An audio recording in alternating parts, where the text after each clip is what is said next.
말씀을 준비하면서 사진 한 장을 좀 준비했습니다. 아마 보시면 좀 시간이 좀 흘러서 그런데 저 사진하고 기억이 나실 아주 너무나도 유명한 사진입니다. 사진 기자, 세계 사진 기자들이 아주 그 영광스럽게 생각하는 그 상이 하나 있는데 퓰리처 상이라는 게 있는데 거기에 수상도 했던 사진이에요. 한번 보여주시겠어요? 예. 이 사진 보신 적 있으십니까? 예. 보신 분들 있죠? 예. 혹시 조금 생소한 분도 있을 수 있어요. 우리 연승이 같은 경우. 그런데 이 사진에 지금 한복판에 있는 저 여자아이가 이름이 판티 킴푹이라는 아이입니다. 판티 킴푹. 저때 나이가 9살이에요. 저때 나이가 9살이었는데 아시다시피 베트남 전쟁 당시에 벌어진 참상입니다. 베트남 전쟁이 한창일 때에 1972년 6월 8일 날 베트남의 사이공 근교의 트람방 마을이라는 곳에 미군의 전투기에 폭격이 있었습니다. 네이팜탄이라고 하는 강력한 폭탄, 그 폭탄을 투하했는데 이게 민가에 떨어진 거예요. 근데 민가에 떨어졌다고 하기에는 뭐 사실 무차별하게 그렇게 투하를 한 거죠. 전쟁의 잘잘못을 논하려고 말씀드리는 게 아니라 전쟁의 어떤 참상을 말씀드리는 거죠. 그래서 이 폭탄이 투하되고 이 마을에서 수많은 사람들이 죽고 뭐 만신창이 됐죠. 그런데 이 아이들이 거기서 뛰쳐나온 거예요. 근데 이렇게 뛰쳐나오면서 이 모습으로 지금 뭐 여기 모자이크 처리가 되어 있는데 물론 9살이라고는 하지만 그래도 완전히 그냥 나신으로 그대로 찍힌 사진이 이게 미국의 그 라이트라고 하는 신문에 실렸어요. 닉 우트라고 하는 사진 기자가 찍어서 이걸 신문에 냈는데 말 그대로 충격이었죠. 전쟁 이렇게 말로만 듣지만 전 세계가 이 사진을 보면서 충격을 받고 너무나 가슴 아파했죠. 그래서 이걸 전쟁의 공포라는 제목으로 이 사진을 실었고 말씀드린 대로 1973년에 닉 우트라고 하는 이 사진 기자는 이 사진으로 좀 가슴 아픈 수상을 하죠. 그런데 여기 이 가운데 이 소녀, 이 킴푹이라는 소녀가 이제 시간이 지난 후에 물론 이 사진 기자가 사진만 찍고 그냥 내버려 둔 건 아니에요. 사진을 찍고 이 니구트라는 기자가 바로 이 아이들을 엄청난 화상을 입었거든요. 지금 특히나 지금 킴푹이라는 이 아이는, 이 소녀는 어마어마한 화상을 입었거든요. 그래서 결국 병원으로 또 빠르게 이송을 해서 치유를 시켜주고, 물론 그 회복하는 과정은 어마어마했죠. 엄청난 고통을 겪었죠. 뭐 화상의 그 회복이라는 것은 정말 피부 이 수술을 수십 번을 해야 돼요. 다 벗겨내고 어마어마한 고통을 겪은 거죠. 이 충격과 고통을 다 몸소 겪었던 킴푹. 그런데 이 킴푹이라는 이분이 이제 여사가 됐는데 이분이 용서와 화해라는 책을 썼어요. 근데 그 책 속에서 자기가 있었던 일을 이제 기록했는데 1996년 5월에 나는 워싱턴 DC에 있는 베트남 전쟁 퇴역 군인 기념관을 방문했다. 이렇게 쓰고 있어요. 나는 그곳에서 수많은 전사자들의 이름을 보았다. 그리고 나는 물었다. 대체 무엇을 위해서 왜 나와 그들이 이런 고통을 받아야만 했는 건가? 그리고는 나는 많은 퇴역 군인들과 이야기를 나누었다. 그런데 그때 한 사람이 군중 속에서 그 군중을 해치고 내 앞에 나와 자신을 소개했다. 그 사람은 존 플리머라고 하는 이름의 퇴역 군인이었다. 그런데 그 군인은 나를 붙잡자마자 내 앞에 무릎을 꿇고 오열하며 눈물을 흘리며 용서를 구했다. 바로 저 사진 속에 악몽 같았던 바로 그날 우리 마을인 이 트람방 공격에 참여했던 이 비행 조종사였다라고 자신을 소개하면서 이 일이 있은 후에도 괴로웠지만 돌아와서 이 사진이 전 세계에 공개됐는데 이 사진을 바라보는 순간 그 이후로 자신의 삶은 다 망가졌다. 가정도 다 깨지고 정상적인 삶을 살 수 없었다. 그렇게 오늘까지 살아왔다. 그런데 오늘 당신이 내 앞에 이렇게 나가왔고 나는 기꺼이 당신에게 용서를 구한다 라고 이렇게 고백했다는 것. 그리고 나는 그를 기꺼이 용서했다. 그도 나와 같은 희생자라는 생각이 들었다. 그리고 나와 그는 한동안 부둥켜 안고 울었다. 이렇게 그 용서와 화해라는 책 속에서 고백을 해놨어요. 그리고 이어진 그 얘기 들어보면 이 존 플리머라고 하는 분은 무엇이라고 고백했냐면 나는 그날 정말 그 무엇으로도 설명할 수 없는 큰 선물, 용서라고 하는 큰 선물을 김푹 여사에게 받았다. 이렇게 고백했다는 거예요. 여러분 좀 거창한 주제를 말씀드린 것 같긴 합니다만은 오늘 우리가 함께 묵상하고자 하는 이 주기도문의 강해 중에 6번째 내용이 바로 용서입니다. 지난주에 우리가 내 자신을 위해서 구할 첫 번째가 일용할 양식이라고 얘기했는데 일용할 양식만큼 중요한 게 그 다음 기도 제목이 용서예요. 그러니까 먹고 사는 것이 중요하죠. 그런데 그 다음에 또 우리 인간에게서 아주 정말 중요한 게 있는데 관계예요. 관계. 그래서 용서에 대해서 기도하라고 가르쳐 주신 겁니다. 12절 말씀 한번 다시 읽어볼까요? 시작. 우리가 우리에게 잘못한 사람을 용서를 주시고, 예, 이걸 이제 요즘 우리 새로 새 번역된 그 주기도문으로 제가 다시 한번 읽어드리면 우리가 우리에게 잘못한 사람을 용서하여 준 것 같이 우리 죄를 용서하여 주시고, 이렇게 지금 번역되어 있죠. 여러분 이 존 플리머, 이 플리머 씨는 지금 목사가 되어 있습니다. 자신의 그 삶을 돌이켜 그 용서를 받고 그리고는 내가 남은 인생 해야 될 일이 뭘까? 그 중에 결국 하나님의 부름을 받고 감리교회 목사님이 되셨습니다.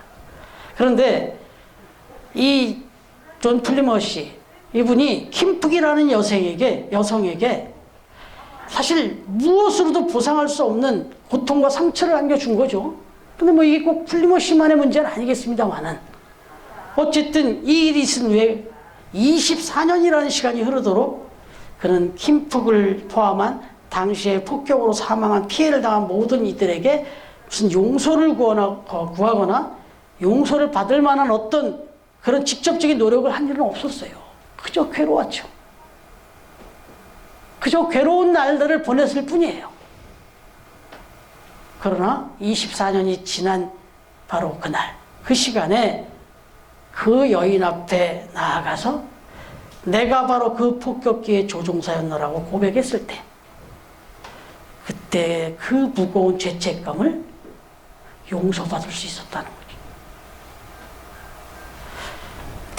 존 플리머 씨가 고백한 것처럼 말 그대로 그가 받은 용서는 그야말로 그 김푹 여사가 자기에게 베풀어준 큰 선물이었던 거죠. 그 생활이, 인생이 그 선물을 통해서 반전이 일어나는 거죠.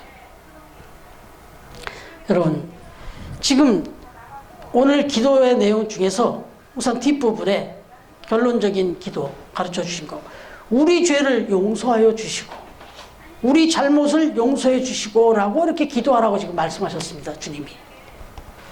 사실 생각해 보면 김프기 보여준 용서의 모습은 하나님께서 우리 모두에게 베풀어 주신 용서와 사랑의 모습이죠. 하나님께서는 죄인된 우리를 사랑하시고 죄인된 우리가 특별히 죄사함을 받을 만한 어떤 노력을 한 것은 없어요. 그런데 용서해 주셨습니다. 로마서 5장 8절에 분명히 말하잖아요. 우리가 아직 죄인 되었을 때 그리스도께서 우리를 위하여 죽으심으로 하나님께서 우리에 대한 자기의 사랑을 확증하셨느니라.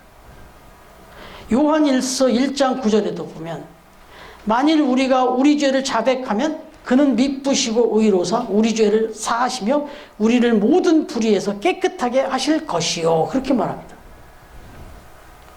그렇습니다. 우리 역시 우리가 할 수 있는 노력이라는 게 뭘까요? 우리가 하나님 앞에서 우리의 그 태어나면서부터 이미 부여받은 그 원죄와 또 수도 없이 우리 삶 가운데 우리가 살아가면서 지어가는 그런 자본죄들, 이런 것들을 우리가 무엇을 하면 다 깨끗하게 용서받을 수 있습니까? 성경은 그것은 사실 어렵다. 그런데 길이 있다. 그게 뭐냐? 하나님 앞에 우리가 나아가서 우리의 죄와 허물을 자백하는 것, 고백하는 것, 인정하는 것, 다른 말로 회개하는 것. 그때 하나님의 용서는 선물과 같이 주어진다. 이렇게 말씀해 주고 있는 거죠. 여러분, 제가 정치 얘기 같은 거 잘 안 하니까 뭐 정치 얘기하려고 하는 거 아니니까 오해하지 마시고 들으시기 바랍니다. 요즘 우리 사회에서 우리가 가장 많이 경험하는 것 중에 하나가 TV를 통해서 중계가 실시간 되니까 청문회 아니겠습니까? 인사청문회. 이 인사청문회라는 것을 자주 접하는데 나라에서 그래도 중요한 일들을 이렇게 감당하려면 장관급 이상의 이런 일들을 하려고 하는 분들을 보면 반드시 이 인사청문회를 거치죠. 근데 이 인사청문회를 이렇게 거치다 보면 정말 이 인사청문회를 거쳐서 통과할 사람이 있을까 싶을 정도로 아주 지독하게 검증을 하죠.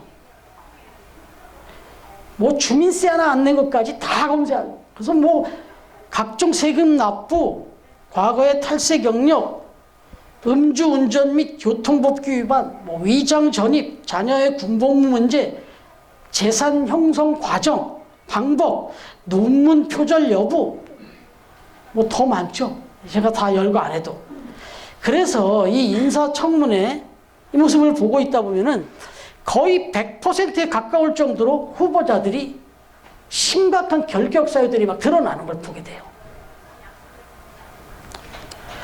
그런데 중요한 건 여기서 더 심각한 것은 뭐냐면 후보자들이 그렇게 명백하게 드러난 그런 허물들이 있는데 이걸 정말 진솔하게 진지하게 인정하고 사과를 해주는 그런 모습을 보여주면 좋을 텐데 너무나도 뻔뻔할 정도로, 아니 당당할 정도로 말도 안 되는 해명을 하고 정말 어이가 없는 그런 핑계를 대고 무르세로 일관하고 이런 모습들인 거예요. 이게 이제 우리를 화를 나게 하는 거죠.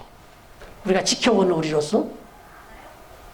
그런데 이제 이게 또 마음을 답답하게 하는 게 뭔지 아시죠?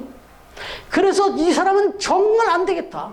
이 사람은 이 장관의 이런 역할을 감당하기에는 너무나도 부적격이다. 이렇게 판단을 하고 부적격, 검증위원들이 부적격이라고 판단을 했어요. 근데 이렇게 부적격으로 다 드러나, 100이나 드러난 사람이 이런 검증 절차에 부적격이라고 났는데도 또 임명을 해버려요. 이게 정권마다 계속 그렇게 왔어요. 해마다 이 정권이 바뀔 때마다 이게 계속 반복되고 있어요. 근데 지금 끝판을 보여주죠. 이번에 정부에 와서는 장관 중에 29명이나 다 이렇게 임명이 됐어요.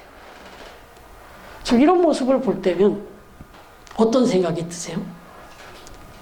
그래서 장관이 임명을 받고요. 업무도 시작하기 전에 고소를 당하고 재판을 받아야 되는 형편에 이런 아이러니, 이런 어처구니없는 일들이 막 벌어지는 거예요. 여러분, 허물이 없는 사람은 없어요. 그런데 이 허물을 어떻게 고백하고 용서받는 길밖에 없는 거예요. 생각해 보셔요. 이거 좀 거창한 얘기를 했는데, 뭐 정치익이라고 뭐 이 세상 얘기도 했지만, 우리 자신으로 한번 돌아가 보자고요. 저와 여러분은 어떠할 것 같습니까? 사람 앞에서 사람들이 좀 이렇게 들춰봐도 이토록 많은 허물들이 막 이렇게 백일하에 드러나는데, 만약 우리의 신앙대로 저와 여러분이 하나님 앞에 서게 된다면 어떠할 것 같습니까? 여러분, 이건 가정이 아니에요. 마지막 때가 되면 반드시 서게 될 것입니다. 저와 여러분은 반드시 하나님 앞에 서게 됩니다. 사실은 그 시험대가 매주 이렇게 주일마다 또는 매일같이 가정에서 하나님의 말씀 앞에서 나를 비추는 그 자세가 이미 이런 하나님 앞에서의 청문회를 거치는 거예요, 우리가. 오늘도 이렇게 하나님 앞에 나와서 예배를 드리고 말씀 앞에 이렇게 섰을 때는 예배를 드리는 거 맞습니다만은 또 한 번 나의 삶을, 지난 한 주간의 삶을 청문회 과정을 거치는 거나 같은 거예요. 그래서 지금 말씀을 듣다가 찔림을 받고 도전을 받고 그래서 새로운 결단을 가게 되고 마음속 깊은 곳에서 하나님 앞에 회개가 나오고 이런 시간이 거쳐져야 돼요. 제가 지난번에 말씀드렸지만 교회는 그래서 주차장 같은 곳이 아니라 주유소 같은 곳이다. 그래서 주유소의 기능은 단순히 에너지만 충전, 말씀만 충전받는 게 아니라 내 더러운 걸 씻어내는 세차장의 역할도 한다 그랬어요. 그러니까 오늘 여기서 이렇게 하는 말씀을 듣는 순간에 씻어내야 돼요. 아니 고백해야 돼요. 나의 부끄러운 것들을. 여러분 그렇습니다. 로마서 3장 10절에 보니까 하나님 앞에 우리 인간이 섰을 때 과연 하나님 앞에서 나는 한 점 부끄러움이 없다. 이렇게 얘기할 수 있는 사람이 있겠느냐? 없다는 거예요.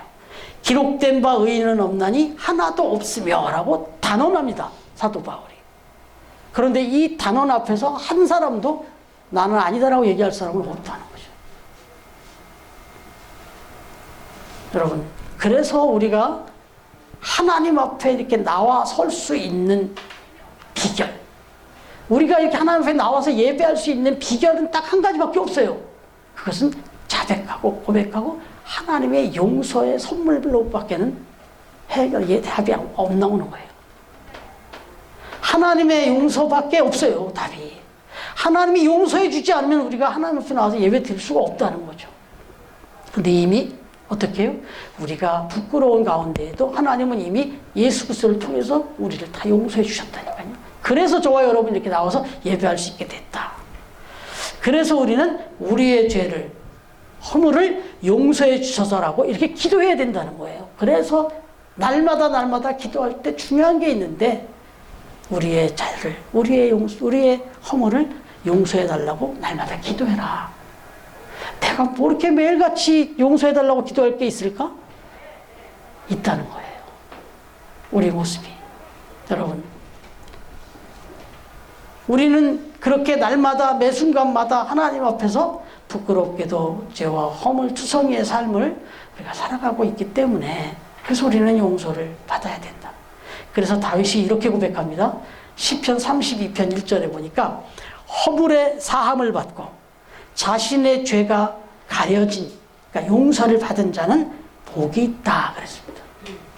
존 플리머시가 그 자신의 그 부끄러웠던 자신의 그 정말 엄청난 그 살인의 그 삶을 가책을 양심으로 느끼면서 비록 전쟁 상황이었다고는 하지만 이걸 가지고 살 때는 너무너무 괴로웠어요. 그랬는데 이 용서함을 받고 나니까 이 사람의 삶이 완전히 변화가 됐고 비로소 평안이 있고 비로소 행복을 찾았다는 거예요. 그리고 비로소 생의 이유를 찾았단 말이죠. 여러분 그렇습니다. 오늘 이제 이 말씀을 우리가 이제 생각하면서 하나 이제 기억해야 될 게 있어요. 하나 기억해야 될 게 있는데, 지금 우리의 죄를 용서해 주소서라고 기도할 때 이 앞에 부분이 있단 말이에요. 우리가 우리에게 잘못한 사람을 용서하여 준 것 같이, 이게 앞에 붙어 있어요. 그래서 이제 이게 자칫하면 조건부처럼 들리기가 쉬워요. 아, 우리가 하나님 앞에 용서받기 위해서는 다른 사람을 용서해야 된다. 그래야만 내가 용서를 받는 것이다. 아니, 내가 다른 사람을 용서해 줘야만 나는 하나님 앞에 용서를 받는다. 라고 이렇게 조건부처럼 생각하기 쉽다 이거죠. 근데 사실 일면 맞긴 맞아요. 왜냐하면 마태복음 5장 말씀에 보면 23절에 보면 예수님께서 이런 말씀하셨죠. 만약에 하나님 앞에 예물을 드리다가, 제사를 드리다가, 이렇게 예배를 드리다가 어떤 형제에게 원망 들을 만한 일이 생각나거든. 예배를 드리다 말고 가서 그 원망 들을 만한 일을 해결하고 용서를 구하고 화해를 하고 와서 예배를 드려라. 이렇게 말씀하신다고요. 마태복음 5장 23절에 보면. 그러니까 그렇게 화해하지 않고 용서하지 않고 용서받지 못하고 와서 예배 드리면 나 안 받는다. 이런 얘기나 또 똑같이 들려요. 그런데 그런 조건부로 말씀하신 건 아니었다라는 거예요. 여기서 뭐뭐와 같이 용서하여 준 것 같이 이렇게 할 때 이거를 마치 조건부처럼 이렇게 듣기 쉬운데 그게 아니고 이거는 시제적인 의미라는 거예요. 뭐뭐와 같이. 그러니까 동시성을 얘기하는 거예요. 동시성. 예수님께서 말씀하신 내가 너희를 사랑한 것 같이 너희도 서로 사랑하라 할 때 그런 같이 이런 뜻이다 이거죠. 그러니까 내가 너희를 사랑한 것과 같이 너희도 서로 사랑하라. 이것처럼 우리가 우리의 잘못한 사람을 용서해 준 것 같이 우리 죄를 용서해 주고, 이건 어떤 동시성을 얘기하는 거지 이렇게 해야만 이렇게 해준다라는 그런 조건부는 아니다라고 하는 거, 이 말을 이제 분명히 이해해야 된다. 이 얘기를 지금 하고 계시는 거고, 어찌됐든 용서라고 하는 것은 조건부가 아니고 네가 뭘 했기 때문에 내가 용서해 준다가 아니고 선물이라는 거예요. 선물.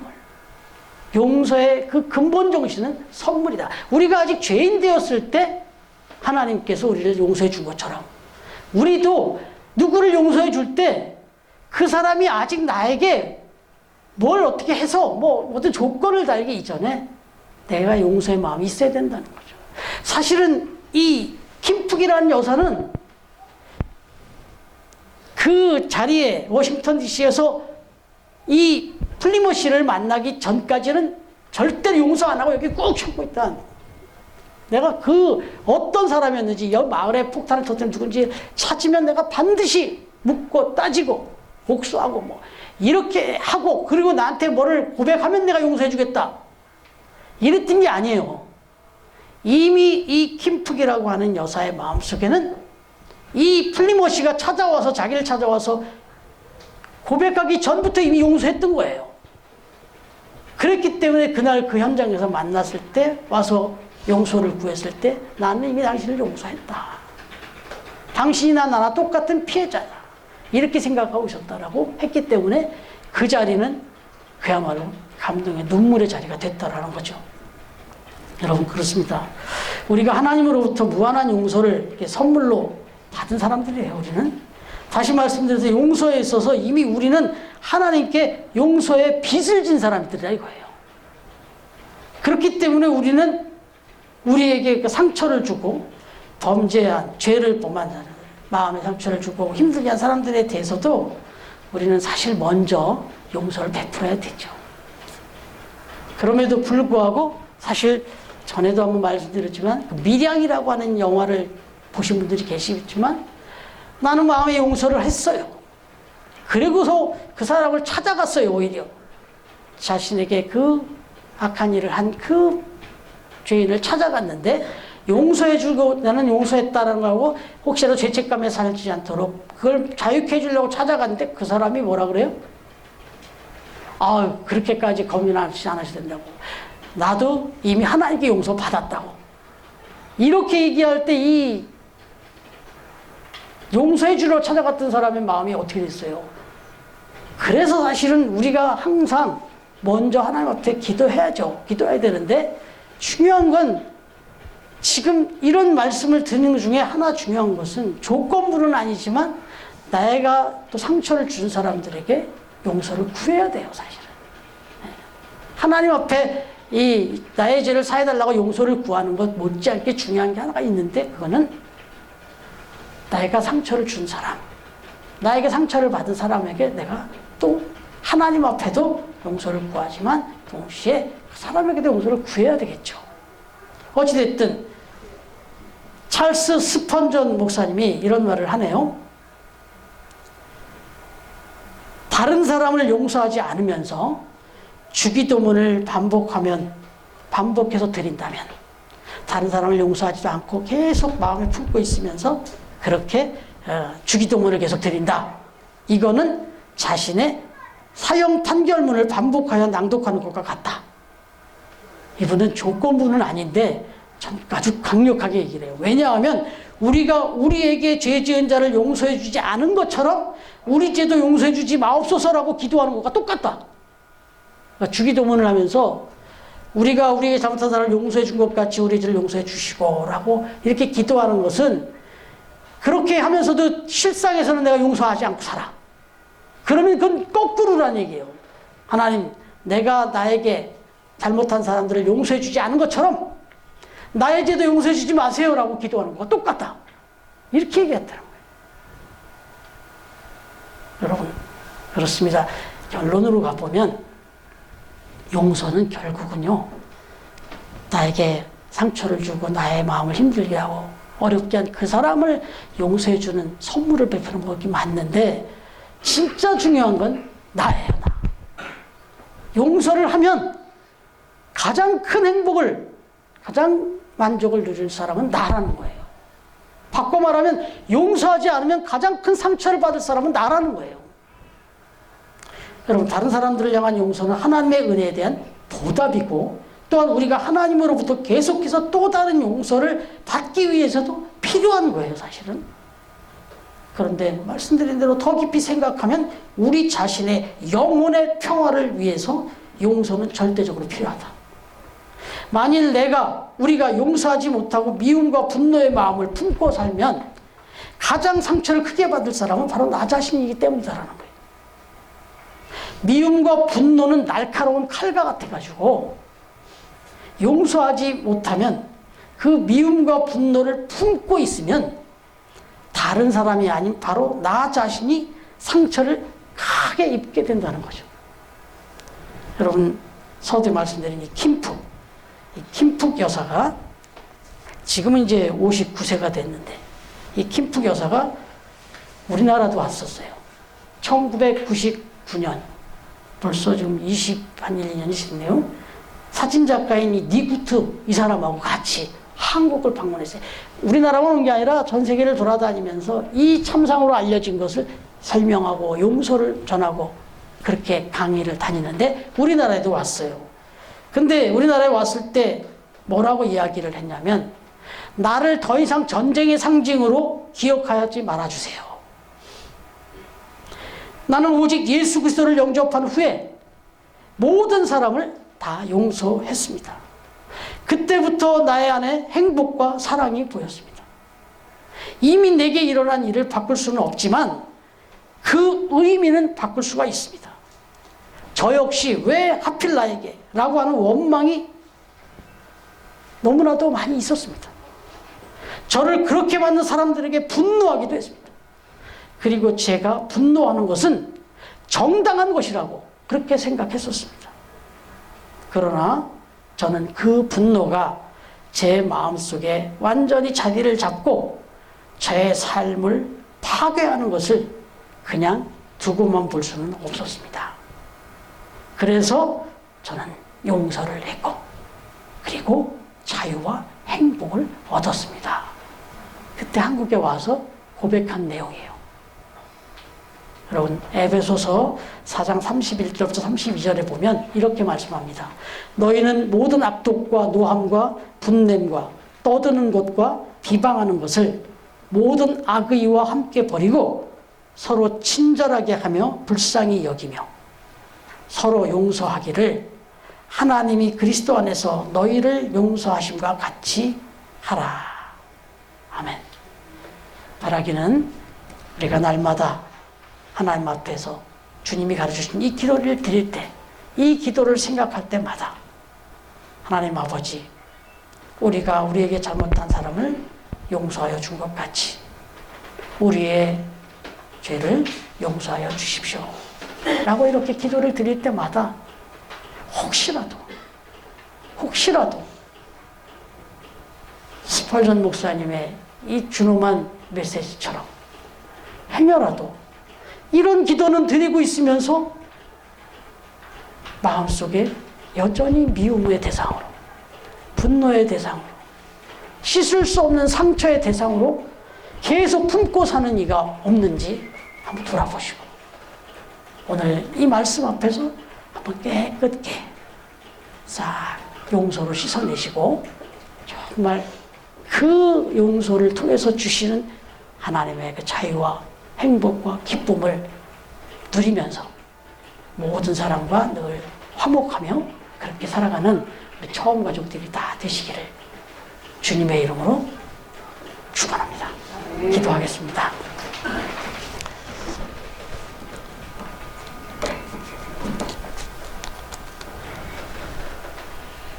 예, 저거 좀 주실래요?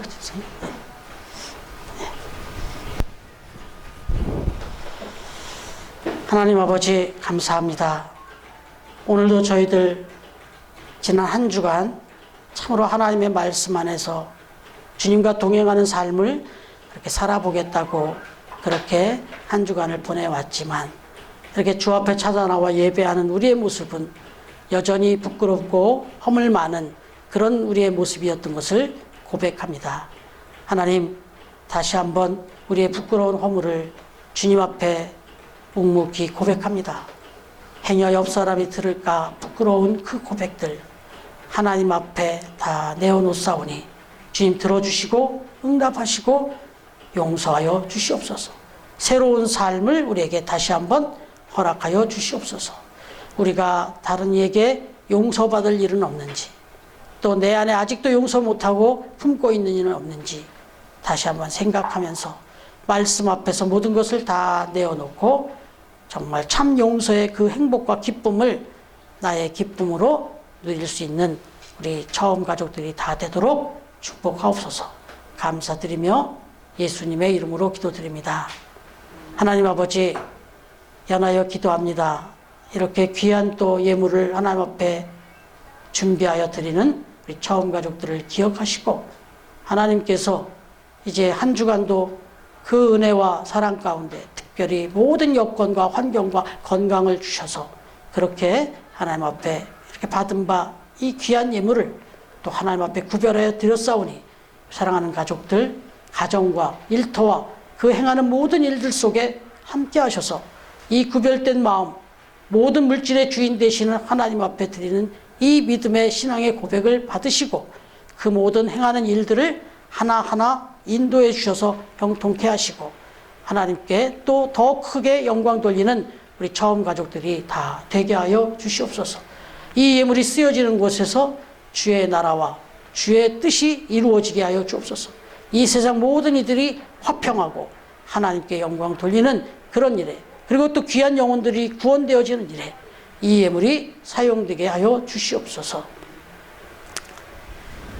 이제는 우리 주님 예수 그리스도의 은혜와 하나님의 사랑과 성령님의 교통하시는 은총이 말할 수 없는 허물과 죄악 가운데서도 기꺼이 주 앞에 찾아나와 하나님 앞에 고백하며 나아가 예배할 때 하나님께서 이미 용서하여 주신 그 은총으로 우리를 다시 한번 품어주시고 새 힘을 주셨음을 기억하면서 이제는 우리의 삶의 자리로 나아가서 우리도 용서하며 용서받고 그렇게 화평과 평안으로 기쁨으로 살아가겠노라.